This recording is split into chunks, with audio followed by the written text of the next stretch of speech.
Okay, how does one become an orthodox atheist? It's really quite simple. You just have to ask yourself, does this make any sense?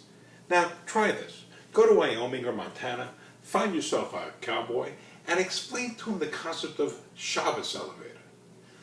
Well, you see, Tex, us Jews, we can't work on Shabbos, the Sabbath. Well, that's all right. You should be able to take some time off. Right, so we don't work. So we have these elevators that stop at every floor going up and every floor going down. We get on, we get off, that's it, we're good. What does that have to do with work? Well, that's the point. We didn't do any work. We didn't push the button. That's work, that's work. What about the machinery lifting you hundreds of feet in the air? We have nothing to do with that. Nothing to do with that. We were in the lobby, the doors open, the doors closed, we look around, we look at our watch, we look at our shoes, we talk. Next thing we know, 23rd floor, we're here. But we didn't ask. We didn't ask. No work. We're good. Does that make any sense to anybody? Now, of course, the Goyim have their own Mishigas. God gave us his only son, born through the Virgin Mary. So right away, you know. And he died, but then he rose from the dead, went to heaven to sit at the right hand of God, and if you accept this, you'll have eternal life. What? Does this make sense to anybody? But there are billions of them who believe this Fakakta story. Billions. What are there, like 35 of us? Why are there billions of them? You know why? Marketing. Superior marketing. Now, I'm not even going to address the entire Hanukkah Christmas debacle. That's a bloodbath. Let's try this.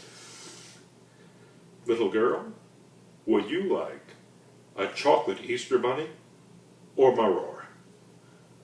What's maror? Bitter herbs. Can I have some bread with my bitter? No, honey. No bread.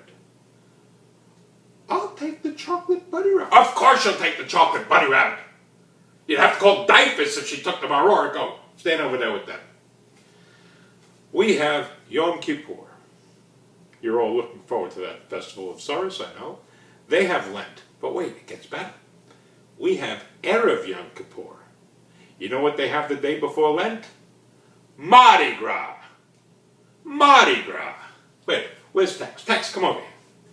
Take a look over there. See it? Eastern Parkway, the Lubavitch Center. A nice, warm September evening. Okay, you see the guys with the black hats, the beards, the black coats, all squished together, davening and schwitzing and passing gas. Good, got it? Good. Now, over here, Bourbon Street, with the jazz bands and the beignets and the booze and the beads and the booze. Okay, you choose.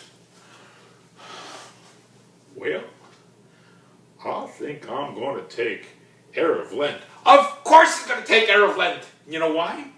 Because Erev Lent is Mardi Gras. Yes, marketing. Bacon. Bacon. Bacon. One of God's greatest creations. And in the name of God, we can't have it. Does that make any sense? Hampton Inns. I always stay at a Hampton Inn. They have a wonderful breakfast buffet. And you go in there, there's the breakfast lady, and she says, we have bacon, and we have herring with cream sauce. You go behind any Hampton Inn in America, and there's a dumpster overflowing with leftover herring and cream sauce. And you know why? Because everybody wants the bacon. One more for their side. But they have their issues. Congratulations. You graduated. You're now a priest. Here's your diploma. Here's your collar. And from this day forward, no more. No more. No more. Why not? Well, you know, we're big into the celibacy and virginity thing. We kind of like that stuff. Does this make sense? Again, God's greatest creation. In the name of God, forbidden. Makes no sense? Now, I say it's God's greatest creation because I'm a guy. But you ask any woman or anybody who's witnessed childbirth, and they'll tell you that this is a seriously flawed, defective product. And if you don't believe me, think of the first time you heard the word episiotomy. You're going to do a what? What is that? Why? It rips! It rips! What do you mean it rips? It rips! between episiotomy and hymen, you got a device that breaks when you go to use it. Now, you got to remember, this was built by God, and God's a guy. So there's God. There's God. Oh, that's good.